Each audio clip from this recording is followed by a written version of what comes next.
My name is Joel Elliott. You can follow my awkward handle on Twitter by following @awkwardhandle on Twitter. I work a lot with mental health spaces of life. Like I talk with people about mental health every day. Every day. Some of the people are in crisis. Some of the people are just trying to understand themselves. Some of the people are just reaching out. Like you heard that little notification that somebody reaching out that has struggles that if you're mentally healthy, you probably just really have no understanding of what it's like. Now, there are benefits. There are benefits to suffering great trauma in your life. If you are in the entertainment industry, comes in extremely useful.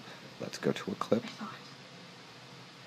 It's so nice to have everyone home. It feels so good to be home, Daddy. It feels like forever since we've all been together. David, being awfully quiet over there, son. Sorry, I've just got a lot on my mind.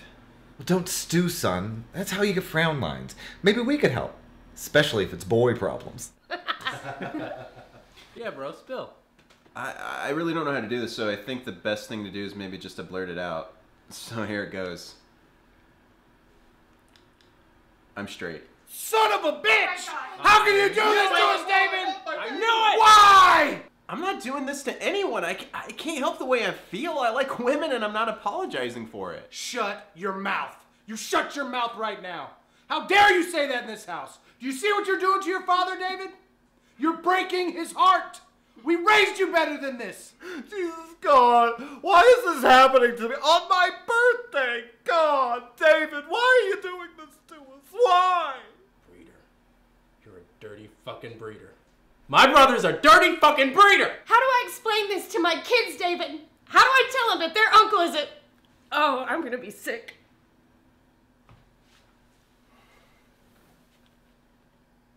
Thought you were dating a nice young man you met at the library, David. Was that a lie? I didn't know what to tell you, Dad. I just said that so you wouldn't worry. How do you know, David? Have you ever even tried to be with a man, David? Have you? I tried, really, I tried. I'm just not built that way. This is unnatural. So, big man, you gonna eat the pussy, huh? Is that what you're gonna do? My brother's a pussy-eating breeder. I can barely look at you. Pussy eater! Chris, please don't use those words in this house. I'm sorry, Dad. How long have you known? I guess I've always known. I tried to fight it, I just can't keep lying to you guys. Or myself. You've seen my friends naked, David. They're gonna be so freaked out that a guy saw them naked. And now I'm the weird girl with the straight brother. I won't allow this, David. No son of mine is going to get married and have the state and the Lord recognize it. Not in this house! No, Daddy, don't give up on it. We can get him help. He just hasn't met the right boy yet. Yeah, he's too busy thinking about tatas or tit bags or whatever his kind calls them. Titties! They're called titties and I love them! Titties, titties, titties! Stop it, David. You're scaring me. My baby's gone. I think you should leave. Whoa, I'm not going anywhere. Chris is right. You should leave. I only have one son now. Dad, no. Dad? Whoa, whoa, whoa, Dad! Dad! Dad! Oh my God! Go get help! Go get 911! Somebody do CPR! Yeah, do CPR! Do your training! Go, do... 2, 3, 4. I'm gonna have to do mouth to mouth. No! Pussy eater.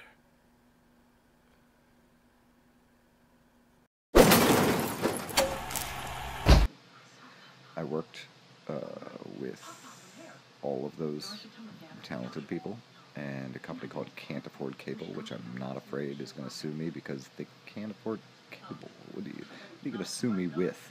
What are you going to do? What are you going to do? I stole your stuff and I put it in my show.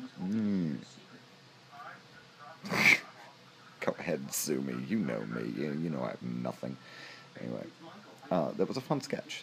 Thanks for watching. Why I was weeping in that sketch because it was called for. The mother was supposed to be crying, and I was the mother. I was the second dad in the sketch. I was the femme dad. Scott was my butch partner. Scott Eason and I married. Oh, right. The last joke Scott said on stage was, "Go away, Joel." And I was waiting for a punchline, but no, that was pretty much the joke. They're tired of me here in Huntsville. They're tired of me, okay? I do a lot of shows. I'm sorry, guys. I thought that's what we were doing when we met.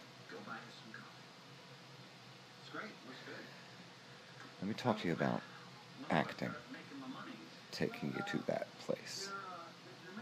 I kind of don't want to do it because it is kind of dangerous,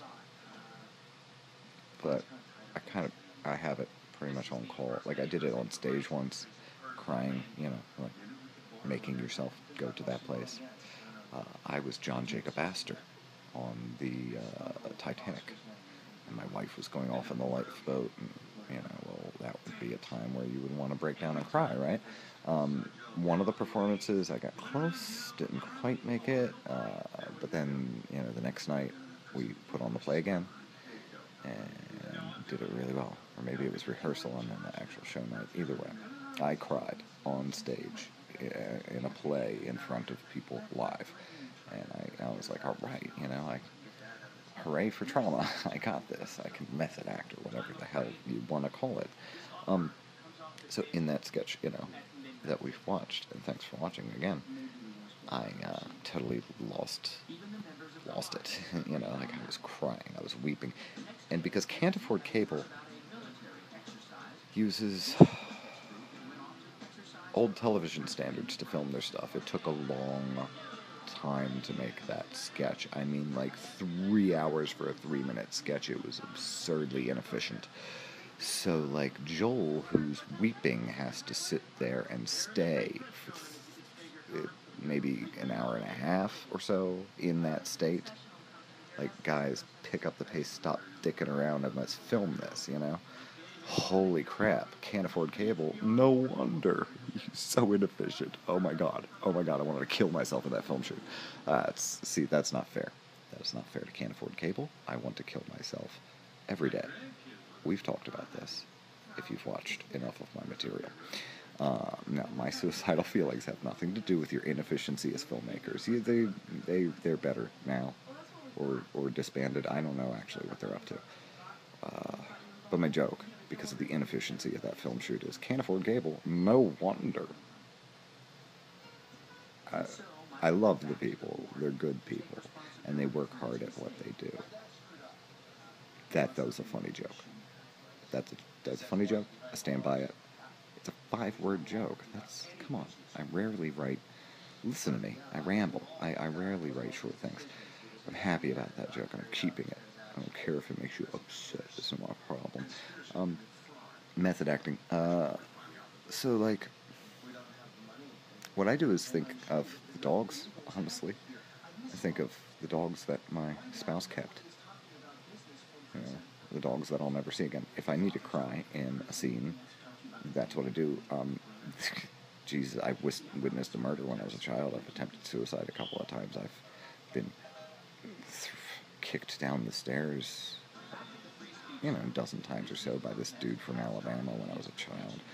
I think he was from Alabama. It doesn't matter, really. I've been hurt by people who love me, my wife, you know. Did a few things. A few things that were not pleasant in my life, okay? So there's plenty I can draw on for whatever reason. It's Monty Burns.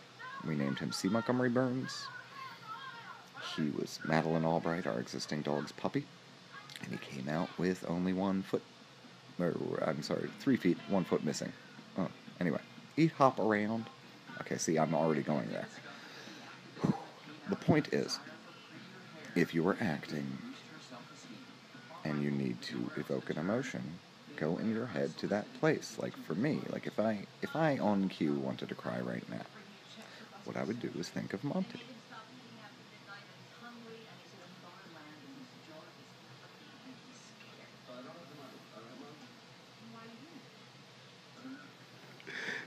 And it wouldn't be hard to do.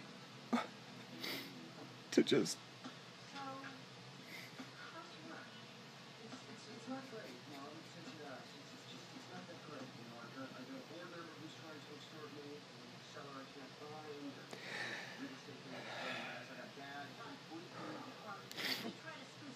see, it's all about taking yourself to a place.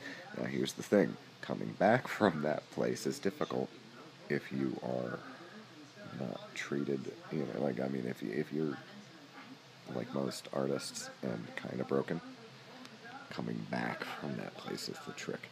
That sketch took me like 2 or 3 days to come back from mentally. Again, because of the inefficient filmmaking and the fact that I had to stay in a weepy state for an hour and a half. I just showed you how I do it, right? Yeah? I just showed you how I go to complete weeping out of nowhere. And I stayed there for a few seconds. I don't know how long that was. I didn't look at the timer. I was too busy weeping. I stayed there for not very long. It was less than a minute that I was weeping just now, and so it's probably not going to take me to a dark place. I'm just going to stay in the baseline terrified state that I live in, rather than get dark and depressed. But staying there for an hour and a half in a film shoot, wow, oh my God, it took a while to recover from that. So it's like, I'm not annoyed with you because you oversold your skills when you asked me to be involved in a project, although don't do that, it makes you look bad.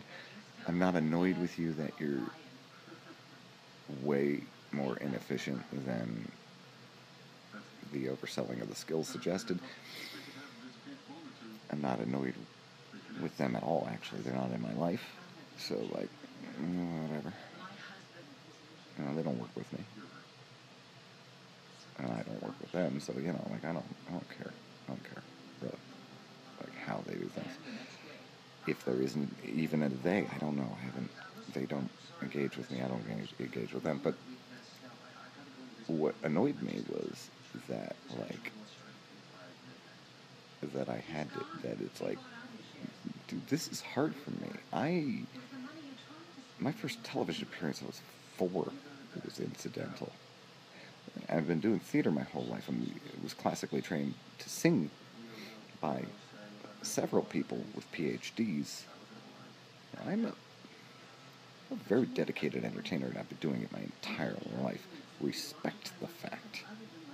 This is difficult for some of us, and it's not playtime. I think that would be a very great point to go out on here. We're not fucking around, entertainers. We're not fucking around. We're not just lazy dipshits. It's very serious work, and it's very difficult. So, either respect us, or leave us alone. Entertainment, everybody.